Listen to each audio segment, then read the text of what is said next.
Tuan Gunung melihara merewangan yang harus selalu diberi makan. Imbalannya kekayaan.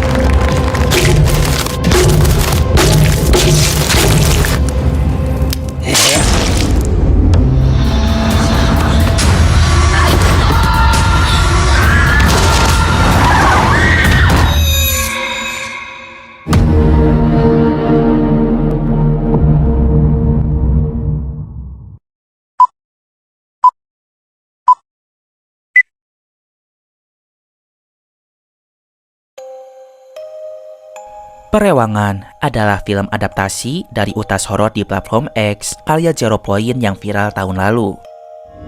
Namaku Maya. Awalnya aku mengira keluargaku baik-baik saja. Sampai pada akhirnya. Dalam utas tersebut, Zero mengaku mendapatkan pesan dari seseorang yang menyebut dirinya sebagai Maya. Ia mengaku mendapatkan gangguan supranatural yang menyiksanya. Dan film horor ini pun disebut-sebut diangkat dari kisah nyata. Ini adalah utas Zero Point kedua yang diangkat ke layar lebar. Karya sebelumnya yang difilmkan adalah Di Ambang Kematian, yang berhasil meraup lebih dari 3 juta penonton. Perlu ditutupin, Pak. Kita sudah tahu.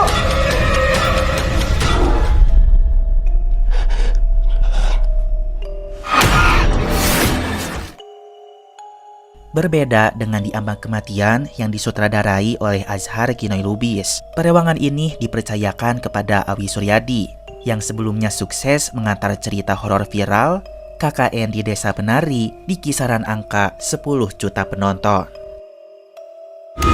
Sudarsi yang ada di rumah kalian sudah bukan Mbak Darsi lagi. Dia sudah dikuasai perewangan. Film ini rilis pada 24 Oktober 2024 dan dibintangi oleh Davina Karamoy sebagai tokoh Maya, sosok yang diteror oleh roh halus perewangan.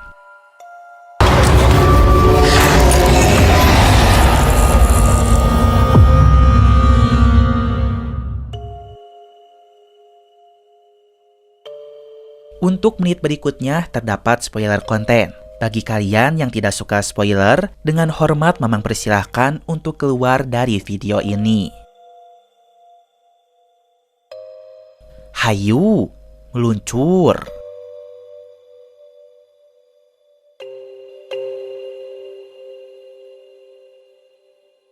Sebelum ke videonya, Mamang mau kasih informasi dulu. Sebenarnya, selain bikin konten, Mamang juga jualan nih, Slur. Jualan apa emangnya, Mang? Mamang jualan cemilan basreng atau bakso goreng. Makanan kekinian yang digemari oleh anak-anak muda sekarang nih. Bakso goreng yang crispy, dibaluti bumbu pedas dengan aroma daun jeruk yang sangat segar. Mamang jamin pedesnya juara, Slur. Kita nggak pelit kasih bumbunya. Cocok banget buat kalian yang suka pedes. Pasti bikin lagi. Yuk di order sekarang. Mamang taruh link toko Shopee-nya di kolom deskripsi ya. Hatur nuhun.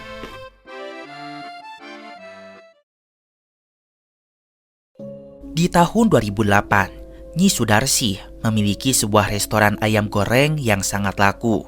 Dikarenakan sambal buatannya sangat enak, menyebabkan bangku restoran selalu penuh. Para pelanggan tampak lahap makan di sana.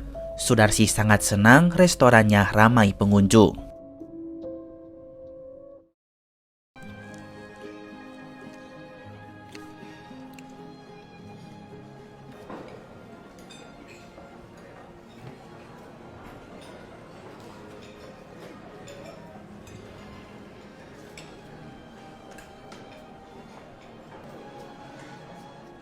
Ramai tenang, Jeng. Alhamdulillah. Ternyata di balik kesuksesan itu, Nyi Sudarsi mempelajari ilmu goib. Ia pun memiliki jin peliharaan yang disebut sebagai perewangan agar usahanya laris manis. Sudarsi dibantu oleh jin agar sambal buatannya terasa enak.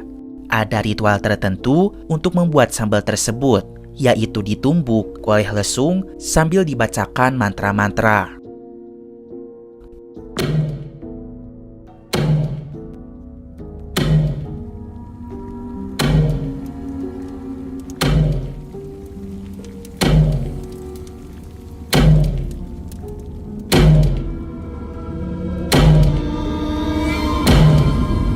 Dan ternyata daging yang digunakan bukanlah ayam ataupun bebek, melainkan burung gagak. Terlihat Nyi Sudarsih menumbuk daging gagak bersama sambal tersebut.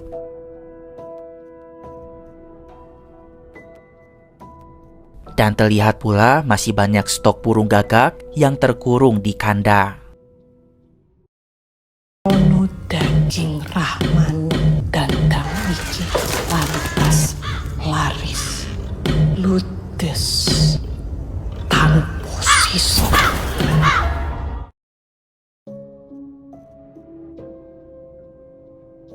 Dengan memelihara perewangan, Nyi Sudarsih dapat mencapai kesuksesannya. Namun, ia perlu memberikan tumbal, yaitu nyawa dari orang yang sangat dicintainya.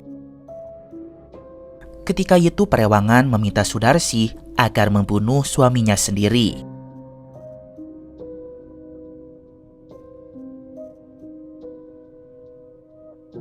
Tetapi itu tak terjadi karena Sudarsih tidak tega membunuh suaminya. Akibatnya perewangan menjadi murka. Seketika Sudarsih dirasuki hingga tubuhnya menjadi kayang selur.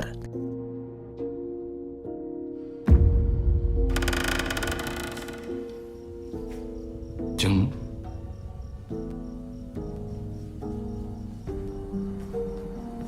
Jeng. Jeng. Wah, Wulan! Bantu Mama! Bagus bener posisi kayangnya. Kasih red selur buat kayang Nyai Sudarsih.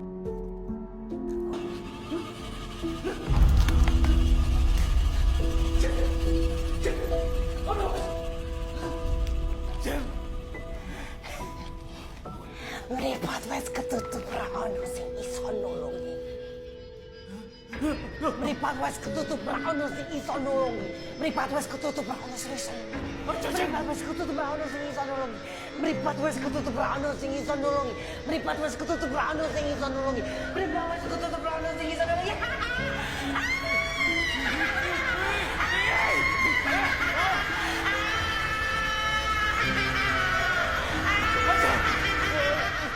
Lalu setelah itu Sudarsih jatuh sakit, sementara sang suami kehilangan akal sehatnya. Mereka pun mempunyai 2 anak perempuan, yaitu Maya dan juga Wulan. Kini kedua anaknya harus menanggung nasib pahit atas apa yang dialami oleh kedua orang tuanya. Maya, Wulan, kenapa kalian sekarang takut sama ibu? Ora seneng ibumu wes mari. Semenjak ibu sakit, usaha ayam gorengnya menjadi bangkrut. Ibu pun hanya dapat berbaring di tempat tidurnya dengan dirawat oleh Maya, si anak paling tua. Sejak sakit, bisnis ayam goreng milik ibu bangkrut. Sekarang, ibu cuma bisa terbaring dan maunya selalu memakai kebaya hijau. 2 tahun berlalu, Bapak akhirnya keluar dari rumah sakit jiwa karena menunjukkan gejala yang baik. Sementara ibu tak kunjung sembuh dan tak bisa melakukan aktivitas sama sekali. Sesampainya di rumah, Bapak langsung makan karena Maya sudah masak untuknya. Ternyata Bapak belum sepenuhnya waras. Ia bertanya di mana keberadaan ibu. Iya, pulang mundur. Terus ya? Udah lama kan kamu cutinya? Enggak, Pak. Bapak sudah kepingin banget datang ke wisuda kamu sama ibumu. Ibumu nanti? Belum pulang dari rumah makan?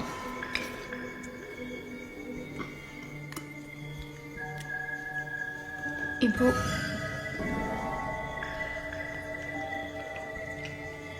di kamar, Pak. Bapak tidak tahu ibu sakit. Yang ia tahu, ibu ada di restoran ayam goreng mereka. Dan Bapak pun tidak tahu usaha keluarga mereka telah bangkrut. Malam hari pun tiba. Bapak menemui ibu di dalam kamarnya. Anehnya di penglihatan Bapak, ibu seperti orang sembuh, lalu mengajaknya berdansa bersama.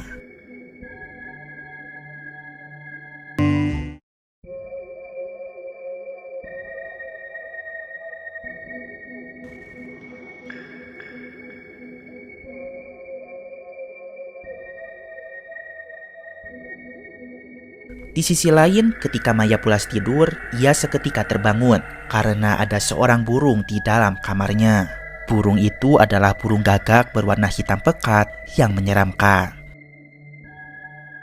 Burung gagak sangat identik dengan pertanda kematian. Dan benar saja, dari jendela kamar, Maya melihat bapaknya ada di halaman luar. Tiba-tiba Bapak berlari, lalu menusukkan kepalanya kepada benda tajam yang ada di sana.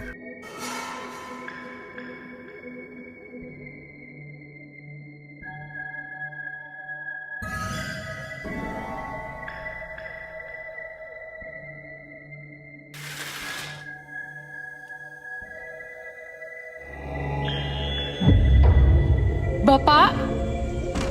Pak?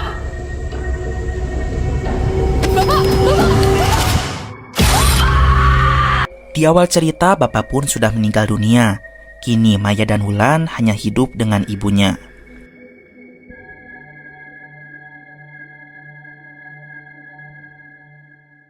Setelah selesai menguburkan Bapak, datanglah 3 orang adik Sudarsi ke rumah mereka. Di antaranya adalah Bambang, Sucipto, dan juga Sumarni. Mereka ikut berbelasungkawa saat itu. Namun ada maksud lain dari kedatangan mereka, yaitu untuk membahas tentang rumah ini. Mereka bertiga menyarankan Maya agar menjual rumahnya, karena rumah ini bukan milik Sudarsi sepenuhnya, tetapi milik kakeknya Maya, yaitu ayah mereka semua. Dan mereka pun masih berhak untuk mendapat harta warisan rumah ini. Mereka bertiga rupanya sedang butuh uang, terutama Mas Bambang. Uang dia habis dipakai untuk nikah, tapi ujungnya cerai semua. Kemudian Sucipto, usaha bengkelnya bangkrut, ditipu orang. Mesake Maya nek kudu ngurus oma gedene semene. Dewean meneh. Coba Mal, kamu ngomong supaya Maya mau tinggal di rumah yang lebih kecil. Bener kui. Omah iki didol. Duitnya dibagi nggo awake dhewe. Iki omahe bapak toh? Dudu omahe Mbak Darsi. Lah, kowe kabeh wis entuk warisannya bapak toh. Salah kamu sendiri loh Mas Bang. Malah dipakai kawin cerai. Kamu juga Mas Cip. Gawe bengkel ngora hati-hati sampai bangkrut gitu. Aku dihapusi mah. Alasan. Ya wis Lamar, rasa dirempuk si Mimi. Aku tak nilai Mbak Darsi saya Mas. Yuk. Selain itu, dengan menjual rumah ini, Maya pun bisa punya biaya untuk pengobatan ibunya. Tetapi Maya meminta Pak De dan Budenya itu untuk segera pergi, karena bagaimanapun ia tak akan mau menjual rumah ini. Suas, iso-isone loh. Meh ngelayat Kang Masif dewe kok dipegang. Aku saiki yang khawatir, Mar. Iki tambah gawat. Wingi Taryadi. Saiki Roni. Terus bariki sapa meneh? Ah, nek urutan lahir. Yo kowe sik, Mas. Oh, matamu. Mas.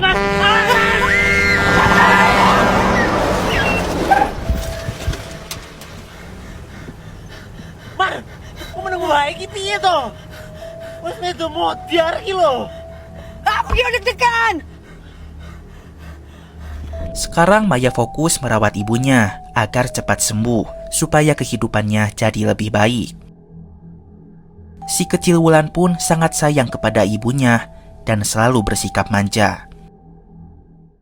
Namun pada suatu hari, saat Maya akan membasuh ibunya, ia melihat luka menjijikan pada punggung ibu. Maya pun menelepon salah satu adik ibu yang lain, yang mana berprofesi sebagai dokter. Dia adalah Pak De Roni. Maya meminta Pak De untuk membawakan obat pembersih luka. Kemudian Pak De datang ke rumah sekalian menjenguk Mbak Sudarsi. Ia pun terkejut saat melihat sebuah cermin di kamar Sudarsi. Sebelum pulang, Pak De memberikan saran agar Maya menutup cermin yang ada di kamar ibunya oleh kain, atau sekalian simpan saja di dalam gudang. Karena ternyata ada misteri di balik cermin itu. Cermin pengelon itu sangat berbahaya. Dia bisa menyakiti Sudarsi. Tutup cermin itu sekarang juga. Cepat. Ketika Maya akan membersihkan luka di punggung ibunya, seketika kain putih yang menutup cermin itu jatuh dengan sendirinya. Terlihat pada bayangan cermin ada sosok perewangan sedang mencilati punggung ibu. Melihat itu, Maya sontak menutup pintu kamarnya. Melihat itu, Maya menelepon Pak De Roni untuk menanyakan apa yang sebenarnya terjadi kepada ibunya. Pak De mulai menjelaskan, ibunya Maya telah mewariskan ilmu perewangan dari yangkungnya, dalam arti lain kakeknya. Anakku, cucuku, yangkung sayang kalian.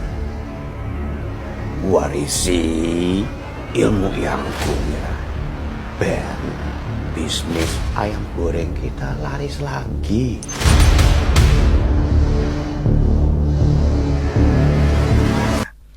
Saat dulu, Yangkung memelihara perewangan untuk kekayaan keluarga. Perewangan bersemayam pada cermin besar tersebut. Namun karena hal itu, istrinya pun atau neneknya Maya menjadi tumbalnya. Akhirnya Yangkung sadar, berjanji tidak akan memelihara perewangan lagi. Untuk menghentikan pesugihan itu, Yangkung akhirnya memberikan jiwanya sendiri kepada perewangan. Sehingga ia tewas mengenaskan dengan cara ditumbuk oleh perewangan.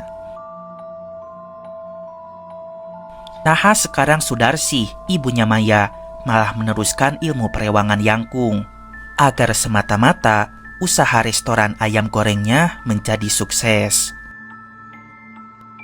Kini Sudarsi pun harus mengalami nasib buruk akibat saat 2 tahun yang lalu ia tidak memberikan tumbal.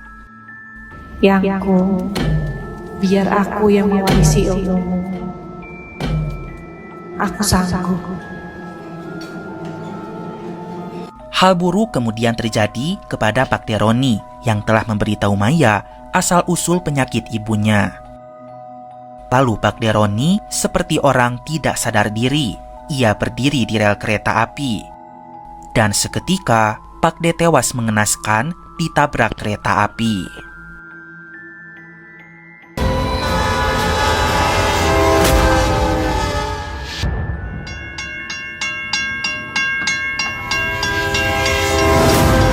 Sementara itu, Maya terus merawat ibunya walau dalam keadaan ketakutan.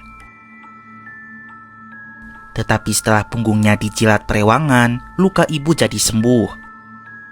Kemudian ibu menyuruh Maya untuk mengambilkan kebaya hijau kesukaannya.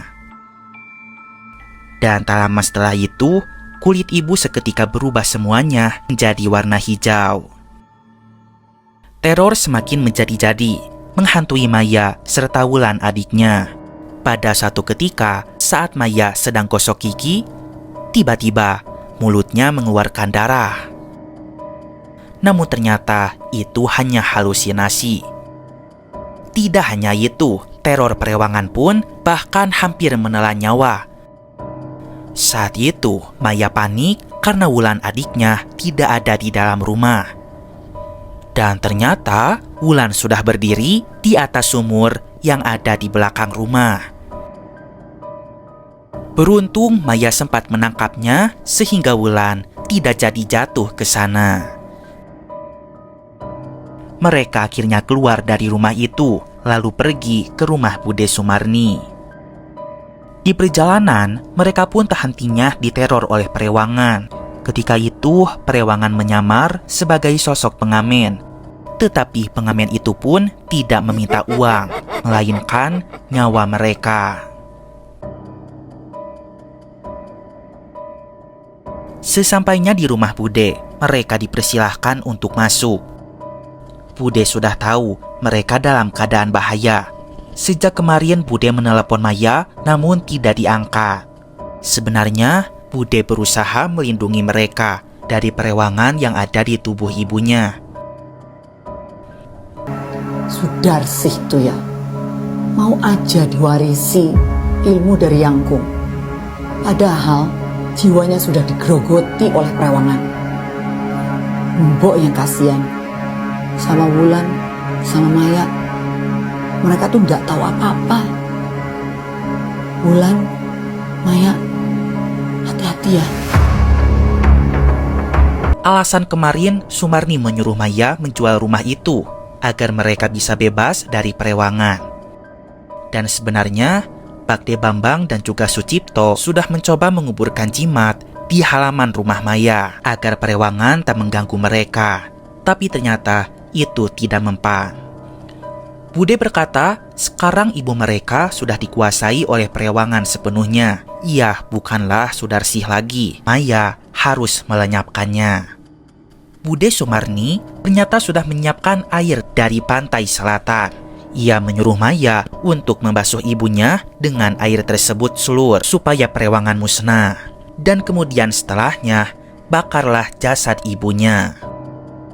Nahas, nasib buruk menimpa kepada adik-adik Sudarsih. Entah itu Sumarni, Pak Bambang, ataupun Sucipto. Mereka semua diteror sampai mati oleh perewangan karena telah membantu Maya untuk berusaha melenyapkannya.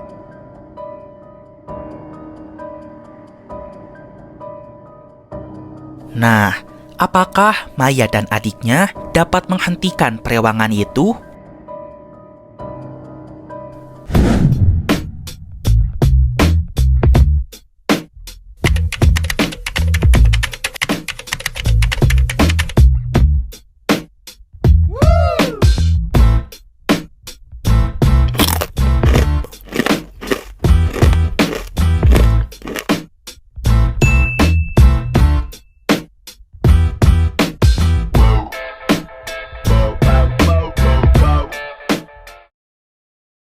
Meskipun merasa tidak tega, tetapi Maya harus melakukan ini supaya teror perewangan dapat berakhir.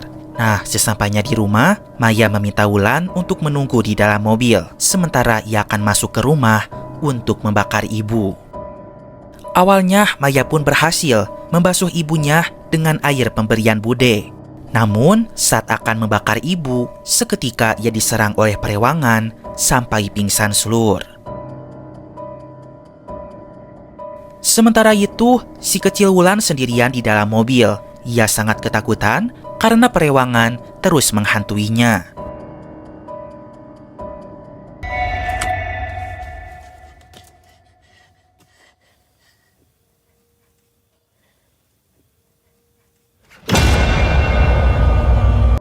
Akhirnya, Wulan nekat keluar dari mobil, lalu ia masuk ke dalam rumah. Saat itu, Wulan melihat Maya tengah pingsan dan akan dibunuh oleh perewangan. Tanpa pikir panjang, Wulan melempar sebuah lentera, hingga akhirnya ibu pun menjadi terbakar.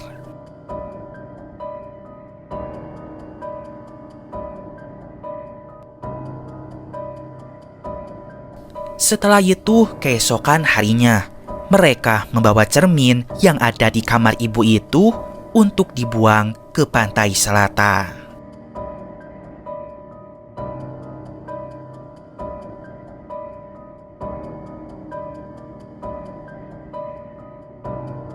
Kini mereka pun hanya hidup berdua, tidak punya orang tua lagi, dan harus saling menjaga satu sama lain.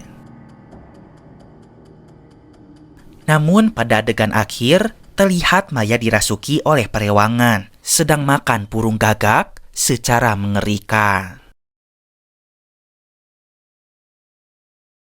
Dan cerita pun berakhir. Ada beberapa perbedaan kisah antara di Utas X dan di film ini. Namun, perbedaan urutan cerita dan para tokohnya tidak menghalangi esensi cerita. Mamang rasa cerita di film ini terasa lebih runtuh, lebih rapih pokoknya. Dan sejak di awal film, Awi Suryadi membuat penonton untuk tersedot ke dalam atmosfer rumah keluarga Sudarsi yang begitu mencekam. Penonton pun diajak memasuki sudut-sudut rumah hingga bagian yang nampak terabaikan. Di sana Sudarsi melakukan ritual dengan melibatkan lesung. Suasana dan pengambilan gambar pada adegan tersebut adalah salah satu adegan yang terbaik di film ini. Visual adalah salah satu kelebihan Awi Suryadi dalam bercerita. Tak banyak menampilkan sosok makhluk gaib secara frontal, melainkan ia berupaya untuk membangun atmosfer mencekam yang sangat kokoh. Alhasil penonton akan langsung waspada ketika Maya memasuki ruangan demi ruangan di dalam rumahnya yang besar. Sementara itu, dari segi akting, Davina Karamoy tampil memikat sebagai Maya. Ketakutannya, kecemasannya, dan kesedihannya terasa cukup natural. 8,4/10 untuk film ini. Oke seluruh, sampai sini dulu aja video kali ini. Mamang pamit dulu. Keep enjoy and see you.